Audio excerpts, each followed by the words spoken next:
Napapanahong issue sa larangan ng politika, showbiz, tatalakayin, himayin, re-reaksyonan ng J. Guevara TV.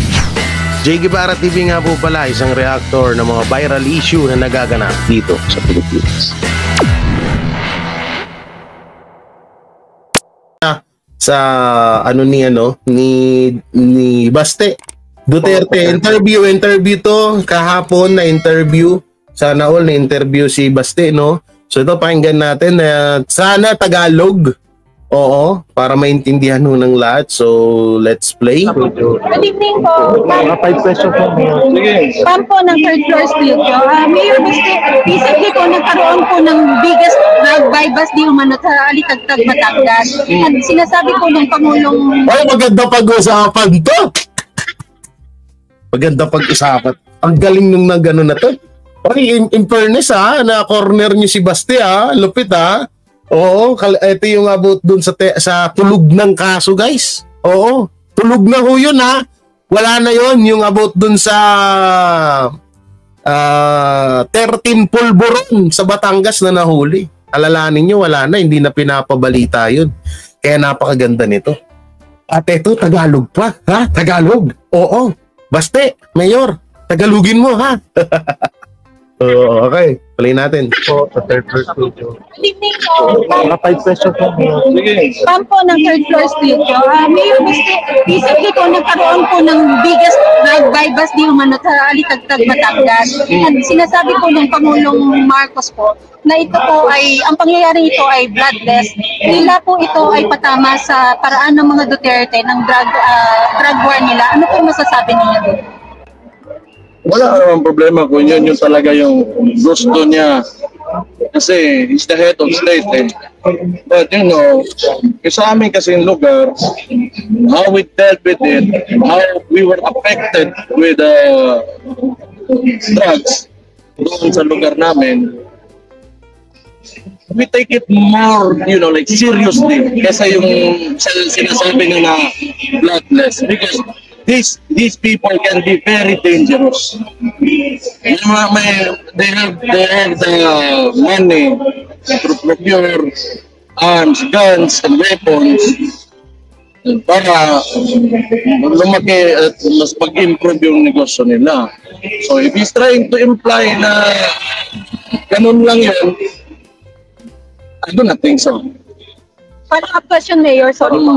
On a national level, is it really, at sa laki ng issue na meron ang bansa ngayon tungkol sa drugs, is it really possible na ito ay maging bloodless and peaceful? Like I said, if you use South America as a point of reference in this issue, then it can maging mas malala siya. Pwedeng, kasi kung tingnan mo talaga South America, people are killing each other because of that thing, which is drugs. Ngayon, tingin ako sa Maysog Rally, no? So, pang-apat na Maysog na ho natin ito. Alam niyo yung about dun sa no? Bigla na lang nawala, no? Oo, akala ko, ang pinagtataka natin, hindi na nga natin sinasabi na nagdududa na tayo kasi nasasaktan sila Pag sinasabi na nagdududa tayo, nagdududa about sa 13 pulburon na yan, 13 billion na pulburon, nagtataka tayo doon. Diba? Pero hindi na nga natin sinasabi. Ang ginagawa na lang natin, hinahanap na lang natin kung asan na at kung ano na ba ang balita. Biglang pinasarado yung kaso. Ano isipin ng tao?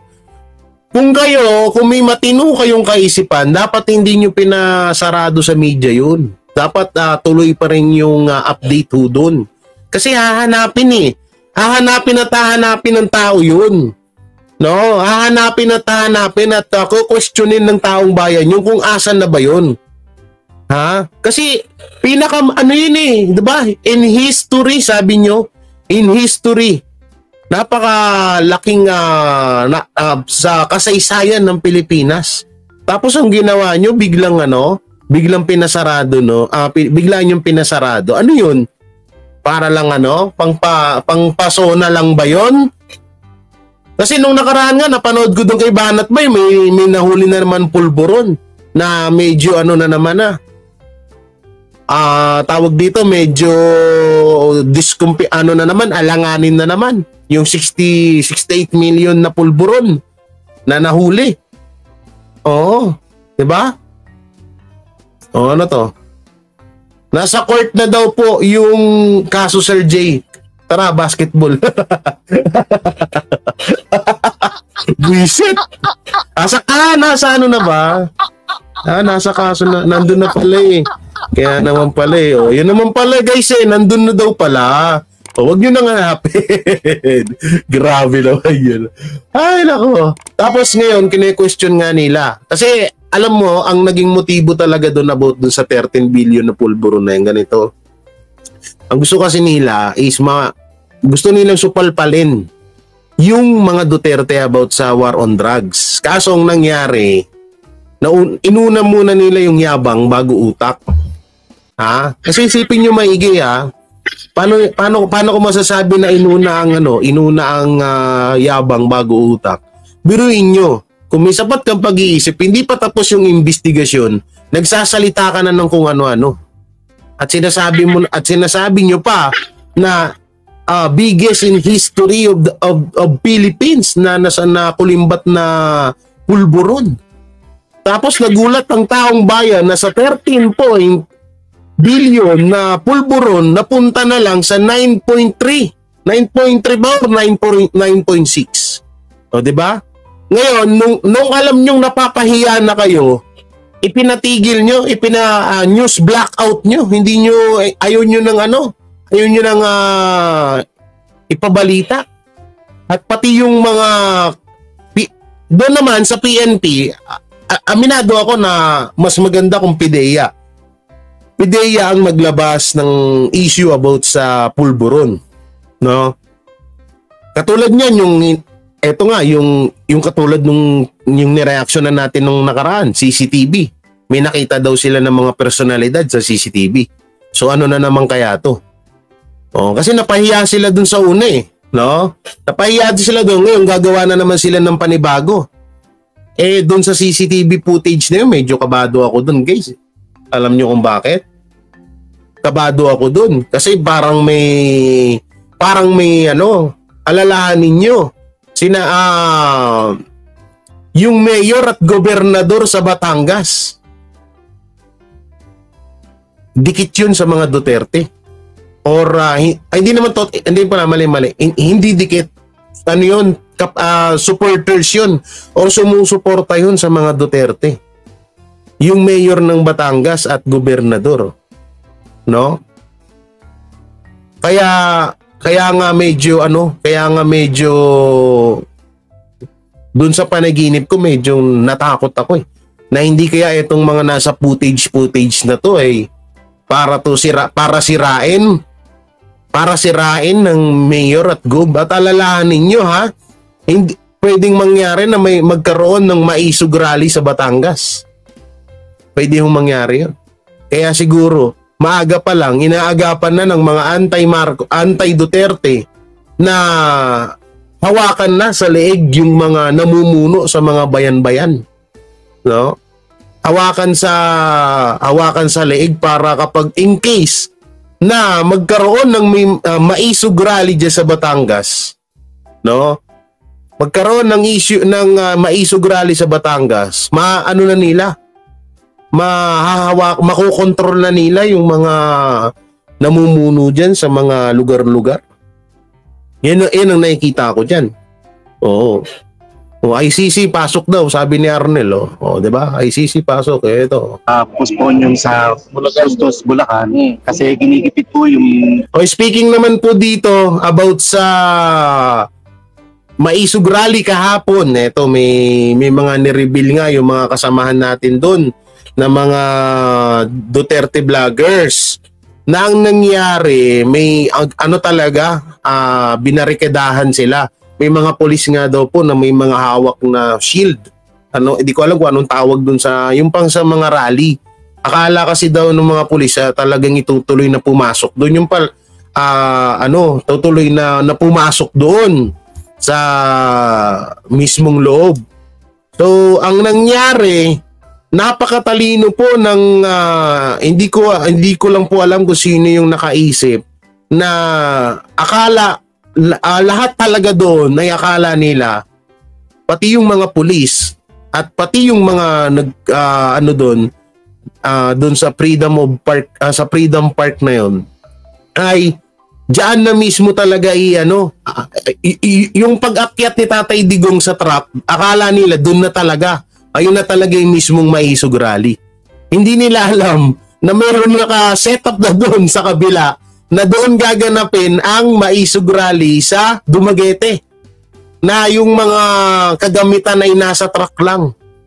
Ang galing po nung nakaisip nun, grabe. Kaya natuloy po yung Maisog Rally kagabi. Oo, sa madaling salita, naisahan ng coordinator or anong tawag doon sa ng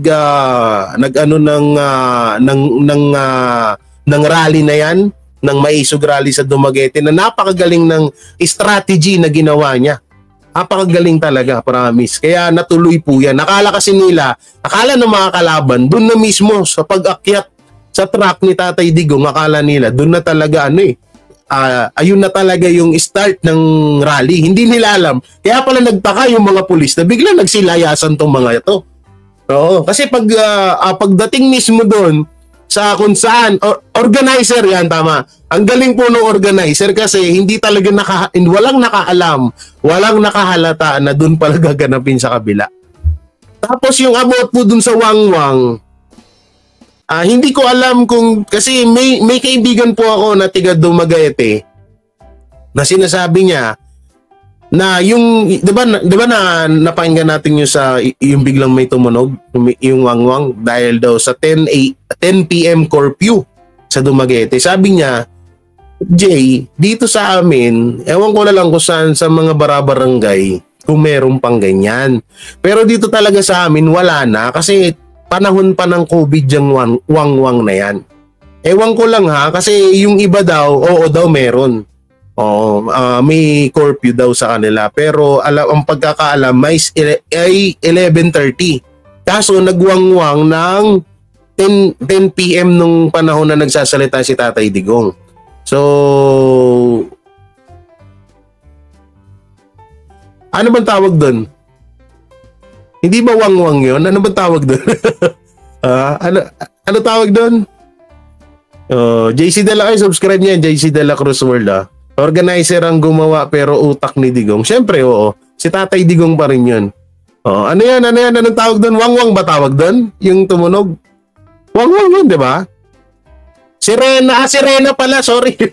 Wangwang to. Visit. Sirena pala. Sirena. Yung tumunog sa curfew kagabi. Hindi pala. Sorry naman. Wangwang tuloy na sa isip ko. Ay, Ma'am Sharon. Shoutout po. Yun nga, napakagaling ng ginawa doon kasi talagang hindi nakahalata. Tapos nagulat nga daw yung mga pulis na meron na pala doon sa kabila na nakaset up na. Tapos yung mga sound system nasa loob lang daw po ng truck. Kaya napaka-goods talaga. Ang talino talaga ni Tatay Digong, no? Oo, grabe. So ito, tuloy natin itong sasabihin ni Mayor Basti Duterte mapatungkol sa panggigipit sa Maisog Rally. Nangunguna mismo sa panggigipit yung mga local politicians. Yes. Ano po yung take nyo ron bilang isang mayor naman? It could be they're being blackmailed or they are offered something better or they simply do not agree with the something Pwede naman natin. I think that's probably it. Siguro like so nakita natin kay Governor Babahid, Governor Mamba, and also I forgot to mention ng Pagas at Panabo. They're trying to file a case because the Proventos are there. Yes, they are president. Kaya sinalapan sila Kaya I think tinatakot din yung mga local politicians. So, yun, I cannot really blame them. Sa nangyari ngayon gabi sa Dumaguete, pinikira yung Israel. Tinuloy pa rin. Tayo from 85 ingay dito sa Quezon Park. Sa tingin mo, marami pang serye ng ganitong klase ng rally. Hindi, sa iba't ibang parte ng Tingin ko, the more they suppress the people, the more our emotions and our sentiments will grow. Hindi mo pwedeng pigilan ng tao. Anong klaseng gobyerno ka man kung it's a constitutional right. Ngayon, natanong namin kanina kay Tatay Digong kung ano yung take niya sa takbo ng pagdinig ngayon sa Senado patungkol dun sa PDEA. Ang tanong ko naman sa iyo, Mayor, bilang syempre nasubaybayan mo kung sino-sino yung mga politicians, government officials na sobrang lapit nung nasa palasyo pa lang ang Tatay Digong. Ano ang nararamdaman mo ngayon kasi karamihan po sa mga netizens namin nagtatanong na bakit parang pinababayaan ng ibang mga nakinabang politiko ang Tatay Digong ngayon? Kaya talaga ito nangyayari ngayon para talaga makita ng mga Pilipino kung anong klase yung mga politiko na nilalagay nila dyan mismo sa mga posisyon. Bilang anak, Mayor ni Tatay Digong, anong personal na mensahe mo para sa kanila? Ano naman, bahala sila sa buhay nila. Pero if it's again, I don't know, if it's the people that is, yung nasa nalalagay, naiipit, kailangan kayo dapat nandoon. Mayor, last question. Kasi wag mong yung ano kasi nila, problema, takot sila sa mga pinoprotektahan nilang sariling interest. Tama. Mayor, last question. Sa recent Sa madaling salita, ayaw nilang magurgur. Ayaw nilang magurgur kasi hindi sila makakapag hindi sila makakapag ito maganda. PL versus status na ito na. Ako dami ko rin tattoo Ang ganyan, totoo sin ipapa-retouch ko pa nga ito itong mga tattoo ko Ano bang masama sa sa lapu-lapu nga may tattoo dati So ito, maganda itong pag-usapan. Ito, PL versus status. interview po ng First Lady Lisa Araneta Marcos kay Mr. Anthony Taberna, tila po naging indikasyon or naging classification po niya na ang taong may tattoo ay hindi mabuting tao. Ano po ang inyong masasabi tungkol doon? Ewan ko, bahala na lang siya. Bahala na lang siya. Visit kasi, hayop naman kasi sila mindset yan. So, nagtawanan yung dalawang nag-interview. Buisit naman kasi noon pag may tattoo, masamang tao na. Hindi mo pwedeng, ay naku. Di siguro, ang iniisip ni PL, bagay dati, mga lolo't lola natin, ganyan din ang pananaw, no? Pero maling-mali pa rin yun, May mga tao, tsaka may mga, di ba? May mga posibleng walang, sa gobyerno, yung ibang mga dyan. Diba may mga tattoo yan? So lahat pala dinamay. Ay, naku po. Ay. I think that's pinapakita na lang talaga na ignorante siya. Maraming salamat Wala po. talaga. Maraming salamat po. Thank you po. Ingat po kayo. Salamat po. Yun, grabe yun, so, eto may gusto nyo mapalawad. Balitang dapat yung abangan sa Frontline Pilipinas. Kakulang ng mga lalaki sa isang resto bar sa Congressman Sandro Marcos may sagot sa mga pag-atake sa kanyang amang si Pangulong Bongbong Marcos.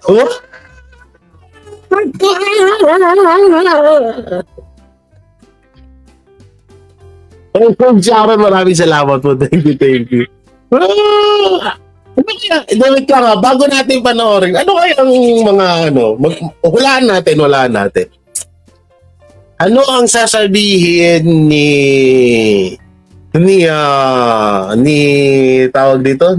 Sandro Marcos sa mga bumabanat daw, di ba? Tama, wait lang Ulitin natin sa mga bumabanat ba? Sa mga bumabanat. Congressman Sandro Marcos may sagot sa mga pag-atake sa kanyang amang si Pangulong Bongbong Marcos. Sa mga pag-atake ni Pangulong Bongbong, sa pag-atake daw kay Pangulong Bongbong Marcos. Ano kaya mga sasabihin niya rito? Magmamala, ano ba siya? Magmamala Ma'am Shitars? Na bad shot na rin ng Duterte kay Sandro? Ano kaya, no? Ano kayang, wait lang, ano dito? Si Sandro sumagot at tapang Tarsier. Uy, ano yan? Ba't dyan, ano to? Sir Jay, si, Eritrea country, mga babae, ang tato nila nasa gums. Oh, yun ang maganda sa kanila. Nasa gums? Sakit nun. Oo, patato nga lang ako dito banda sa may sa may dito ko, yung sa may sobrang sakit niyan diyan guys. Ito diyan mo talaga mararamdaman yung sakit. Na to. Dito sa France, karamihan nakatato babae at lalaki. Kaya nga si Wangwood, di ba? Maraming tato, national artist 'yun. At pinangaralan, di ba si wait lang Di ba binigyan ng parangal ni BBM 'yon, si Wangwood? Di ba? Tama ba ako? Alam ko si Tatay Digong ba? Pero alam ko nabigyan ni yun Nabigyan ni sabihin ni Charis Mabay tatay ko, bakit kailang ganyan? Ang pagkakalam ko pinarangalan ni Pangulong Bongbong Marcos si Wangwood. Tapos ngayon pag may tattoo, budget na. Inaano ka ng tattoo ko. So bago tayo mapunta diyan, dito muna tayo sa isa.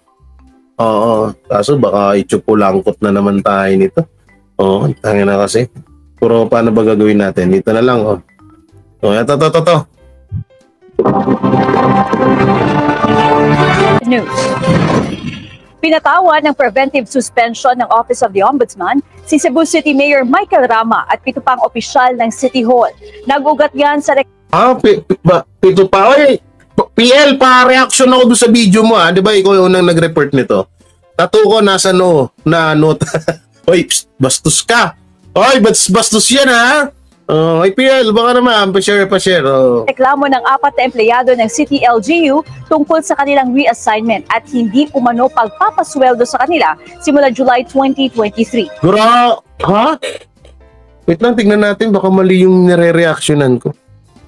Ito, bago nga 1 hour ago ito yung Cebu City Mayor Michael Rama at 7 iba pa pinatawan ng preventive suspension ng ombudsman. Ang hirap banggitin. Ate Lodi, Ma'am Lodi, shout out. Grabe, Putik mo yan. Tapos sasabihin, ang pinagtataka ko, wait lang. Gagawa tayo ng magandang rito. Ang pinagtataka ko, Preventive suspension ng Office of the Ombudsman si Cebu City Mayor Michael Rama at 7 pang opisyal ng City Hall. Nagugat yan sa reklamo ng 4 na empleyado ng City LGU tungkol sa kanilang reassignment at hindi umano pagpapasweldo sa kanila simula July 2023. Wait lang, July 2023. Bakit ngayon lang inaksyonan? Why? Ma'am Lodi, okay naman po ito. Gwapo pa rin. Bakit po? Na-miss mo na ako. Hindi mo na nakikita sa live. Laging tulog Sarap na pag naka-aircon July 2023 pa ang issue. So bakit ngayon lang inasikaso ito? 'Di ba? Malamang sa malamang, ito yung alam ko kukuha. Kayo ba, tanungin ko nga kayo, ano nakikita nyong dahilan bakit sinuspindi ng ilang buwan ba yon? 6 months si Mayor? Ito po yung sinasabi ko sa inyo na yung bakit may mga mayor or yung mga nag-a-approve sa maisog rally na kinakabahan dahil nga maaaring gawan sila ng issue para lang isuspinde at patalsikin sa pwesto. No? Kasi si Mayor Michael Rama, isa to sa mga sa mga nag-approve ng Cebu Rally. Tama ba ako?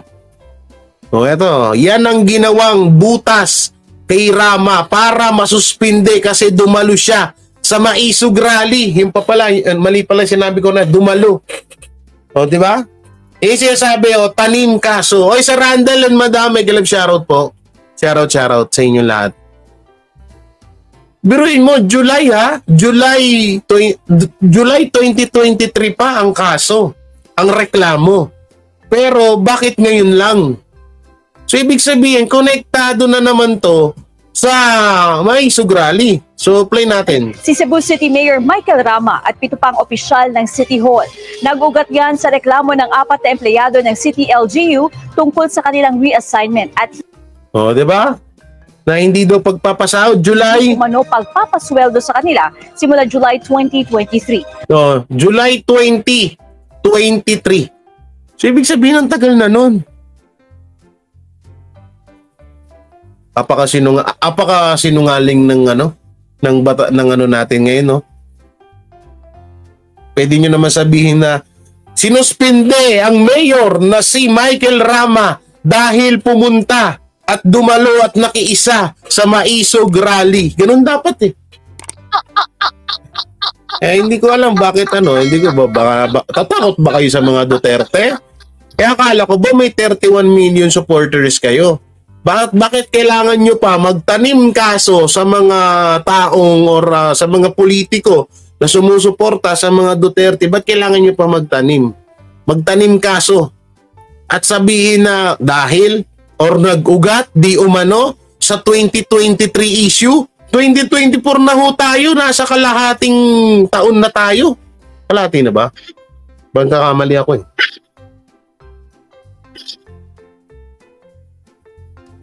natin, no? Yung mga kalaban natin, sinungaling na. May 31 million kayo supporters, tapos nagsisinungaling kayo sa taong bayan kung ano ba talaga yung pinagmulan ng pagkakasuspinde. Sa kabila yan ng desisyon ng Civil Service Commission Region 7 na kailangang ibalik sa dati nilang posisyon at sweldo ang 4. Tatagal ang suspensyon kinarama ng 6 na buwan. Sinusubukang kunin malamang sa malamang yung apat na nagrereklamo na yon. GMA Integrated News ang komento ng alkalde at iba. Nagulat ako, ano yun? Ay, ito na yung video at ito na nga. Ito na yung video kay Sandro. Ito na, nag-play na sa wakas. Wait lang Alam nyo, naiisip ko dito sa 4 na to, baka kapanalig to ni baka tinanggal daw ni Mayor Michael Rama So, ibig sabihin, tinanggal, so, ibig sabihin, may ginawang katarantaduhan. Diba? So ngayon, yun ang mga ginamit nila ng mga anti-Duterte para dito kay Mayor Michael Rama. Diba? Yun yung nakikita ko. Baka mamaya yung 4 na yon na pinatanggal ni Mayor Rama ay mga kapanalig yun ng Marcos, ng administrasyon. So ngayon, nagalit nga sila dito kay Mayor Rama dahil nakita to sa Maisog Rally. Diba? Sinusubukang kunin ng GMA Integrated News ang komento ng alkalde at iba pang nasuspinde. Biruin nyo 7 yun 7. Ang dami nila. Diba? Grabe talaga ang ng tao ngayon. Ang lulupit niya. Iba din. Bakit maraming napaluha? Bakit ano naman itong napaluha na to? So bago tayo pumunta dito, bago tayo pumunta dito sa kay Sandro, ito totoo to, hindi to, baka sabihin nyo, nagpa-prank ako Ay, hindi to, wag yan. Mali yun na yung share screen ko, ito lang. Baka sabihin nyo nang paprank ako, hindi po ako nang paprank Totoo po ito, kaya inaabangan ko itong sasabihin ni Sandro Marcos na to. Congressman Sandro Marcos may sagot sa mga pag-atake sa kanyang amang si Pangulong Bongbong Marcos. Di ba? May sagot na siya. So abangan natin 'yan. Oo, hindi po 'yan inaantay ko lang ho yung video. Oo, kaya antay-antay na lang po tayo. Sige na, tingnan natin. Baka nandito na eh. Ano tong rally na to? Si Diwata Pares, oh. Diwata Pares, ay ito na. Ito na ba? Ito na. Ay ito. Up next, ito na nga. Ito na, guys. Ito na. Ay, wait lang. Panoorin ko muna.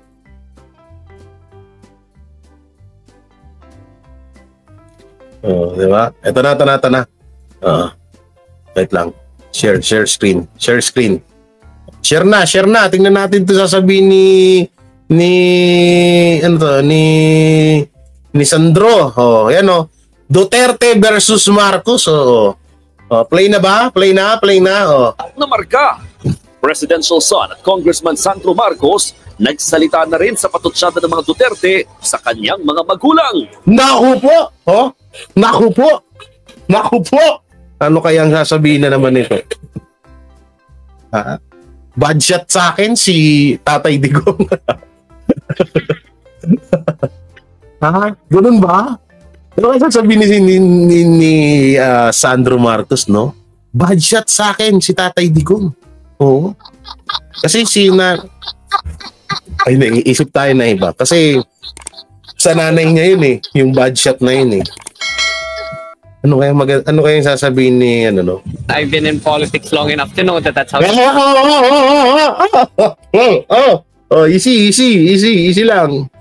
lang. Pabitin para umamot yung iba. Oo. Grabe, no? Sabihin ni Sandro na siya, si Akla din. Oy, ba dyan, Sir Darrell? Baka din yan, yang si Charis. Visit si Ma'am Lodi. Okay, ano to? Napansin ko lang, ano to? Idala ako sa court Englishan ko. Ko yan sa silang. Sabi dito, si Sandro walang tato, mabait.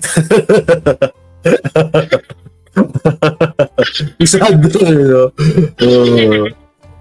baka kakakanta si Jake Cyrus. Adala ba kayo, guys? Magiging presidente daw yan si Sandro, dream ni Palaka. Naku po. Gago. Grabe, magiging presidente daw.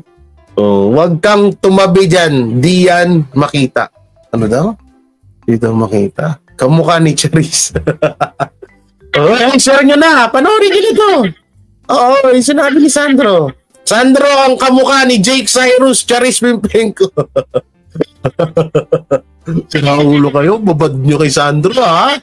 Bad breath siya sa akin.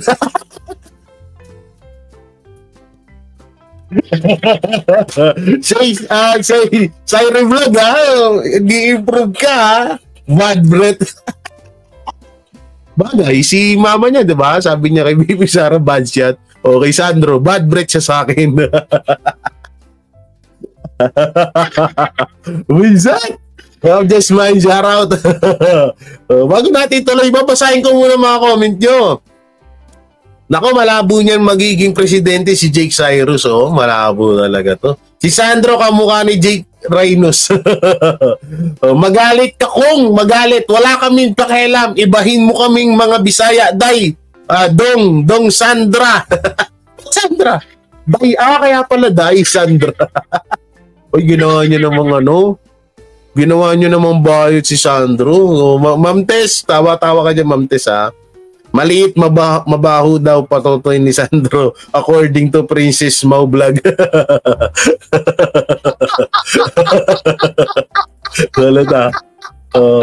Wag na, hayaan bigyan ng puwang. Oposisyon. Wala. Posisyon sa gobyerno, mayabang sila. Ano ang gusto nila? Niyang ika-proud. Ano ba? Walang tato, ano, maliit ang putotoy. Si Sandro na ang tunay na Juding. Ay, si Raulo kayo, ha? Bad luck siya sa akin. Ito naman, bad luck. Si Lisa, pinapadede pa na. Ayoko basahin yan. Okay, panoorin natin dali. Arahan na. Politics long enough to know that that's how the game works. There has always been mudslinging. Bitin pa. Binibitin nyo kami. Why? Binibitin tayo, guys. Ano yung sinabi niya? English kasi. Ano, guys, i-translate nyo nga sa Tagalog. Ano yung sinabi ni Marcos? Ano sabi? Binibitin tayo ng TV5. Bisitahin. Ano sabi niya? Bad trip siya si Sandra sa akin. Ano daw sabi niya? Mahirap ka. Na rin sa patutsada ng mga Duterte sa kanyang mga magulang. I've been in politics long enough to know that that's how the game works. There has always been mudslinging. Game works? Mudslinging? Ay, Sir Sir Frederick, Ma'am Rosita, shout out. Game works? Mass training? Ha? What? Wala, binitin tayo May sabay ganun Dito, hanapin natin dito. Baka nandito sa dulo. Tingnan natin. Wait lang. Wait lang. Hanapin natin dito. Nakaano kasi ito Naku, wala na naman nata. Mukhang hindi na naman nila ina-upload. Ang tagal naman nung kay Sandro, TV5. I-upload nyo na. Tip na yan, Naka-live pa po. Dami nag-aabang kay Sandro pala dun, I-upload nyo na yung kay Sandro. Dami nag-aabang kay Sandro, Tangin. Di bale. Ano daw sabi? Ano daw sabi ni Sandro kanina? Yung shortcut, marunong pa bang magtagalog yan, Ilocano yan? Ewan ko ba? Ganyan lang daw talaga sa politika. Sige. Parang in fairness, parang may mas utak pa si Sandro kaysa sa nanay niya, Tama ba? Oo. Sige, habang inaantay natin yon. So, panoorin natin tong ka-fake newsan ni ka-fake newsan ni sino to? Ka-fake newsan ni wait lang, ito. Speaking of Marcos. Panoorin natin to sinabi ni Amy. Alleged destabilization plot against the Marcos administration. Nababaduyan na ako sa mga chismis na ganyan. Lumang tugtugin na, nakakasuyan. Unless may tunay na katibayan, huwag tayo masyadong praning. Basta magtrabaho lang tayo at kung maaari, ibalik ang usapin sa bigas. Unahin ang pagkain. Yun lang ang aking mantra. Unahin ang pagkain. Gutom ang Pilipino, hirap tayong lahat. Ang ating... Mukhang gumaganda yung mga salitaan ni Amy Marcos ngayon. Isent Amy Marcos. Nasa 60. No? Mukhang Sen Amy, ano po bang masasabi nyo sa bad shot ni Ay, Mami, shout out. Matagal na daw sa politika kaya alam niya na laro ng at galawan, sabi ni Sandra. Bakit yung galawan nila hindi niya alam? Alam niya rin ba yung galawan nila? Piso, kada kilo ay hindi makatarungan. Thank you, ma'am. Hindi ko alam. Wala akong alam. Wala akong nakikitang katibayan, kundi ang kapraningan ng mga tao. Barag. Si Madam Amy, no? Pero you don't see them doing that, being destabilization. Is there any proof? Provide the proof and then let's have a look at it. Nakakaano lang ho dito, no? Pero yun niya, tignan niyo po pagiging tanga ng mga tao. Ito kapatid na mismo to ni Marcos, pero sinasabi niya na wala sa ayos ang kapatid niya. Tapos kayo ng mga supporters hangang-hanga pa rin kayo kay Marcos. Di ba? Amy, patagal ng patagal. para pabagal ka ng pabagal magsalita. Oy, wag ka naman manalangin na ano. No to Marcos na magpakatino na kayo. Amy, talk lang yan. Ewan ko kay Amy pero ako, sorry po baka may mga supporters dyan ni Amy Marcos, pero ako, medyo tagilid sa akin si Amy Marcos. Ayoko magtiwala kasi baka mabudol na naman ako eh. Mahirap na eh, diba? Mahirap na eh.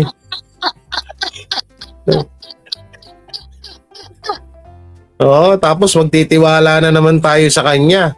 Tapos pag nagtiwala na naman tayo sa kanya, halimbawa, si Amy Marcos nasa tawag dito, nasa kampo ng Duterte or kumakampi sa Duterte kaysa sa kapatid niya. Diba? So, may mga tao na naman na medyo mabubulag dyan. Na kesyo ganito, kesyo ganyan, boto natin si Marcos, si Amy Marcos kasi kakampi ng Duterte. Di kayo sure, ha? Di kayo sure. Kakampi, alalahan ninyo, kapatid niya pa rin yan. Maaaring biglang magbago ang ihip ng hangin, tandaan niyo yan. Kaya wag tayo magpakasiguro kasi isipin nyo maigi nabudol na tayo. Baka bigla na naman tayo mabudol. Kaya mag-isip kayo na maayos. Hindi ko kayo pinapangunahan ha. Ano to?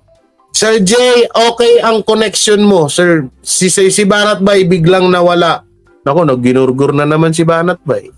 Wag nang magpapaniwala kay Super Ate. Kaya nga. Balimbing yan. Kaya nga ito kaya ayoko talaga dito. Kasi maaaring ganito kasi isipin nyo ito mabuti. Ilang beses ko na ito sinabi sa live ko. Na hindi kaya nasa Duterte itong si Amy Marcos dahil tawag dito? Dahil para hindi mawala ang mga Marcos pagdating sa politika dahil alam nila na may paglalagyan ang mga magiging bata na ilalaban or itatapat ng mga Marcos ni BBM sa darating na 2028 election. Diba? Pwede mangyari yun eh. Kapag nakabalik na ang mga Duterte sa ating gobyerno, sila na ulit ang presidente, si BP Sara or si Mayor Basti Duterte, kung sino man sa kanila ang tumakbo sa darating na 2028, maaaring biglang ma-phase out or hindi na mapag-usapan talaga ang mga Marcos. Maaari nga baka maging kalaban talaga natin bandang huli ay mga Dilawan. Diba? Kasi hawak na ng Dilawan ng Marcos ngayon.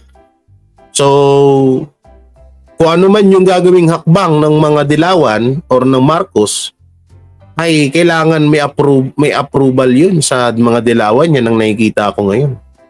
So kaya to si Amy Marcos, dumidikit to sa Duterte. Ang ginawa niya, nag-advance na siya.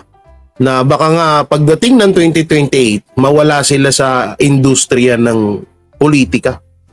Ayun yung nakikita ko ha. Kaya hindi ako kaya hindi ako nagtitiwala kay Amy. Pasensya na po sa mga sa mga supporters ni Amy Marcos diyan ha. Pero wala po talaga akong, hindi, reply na lang yun.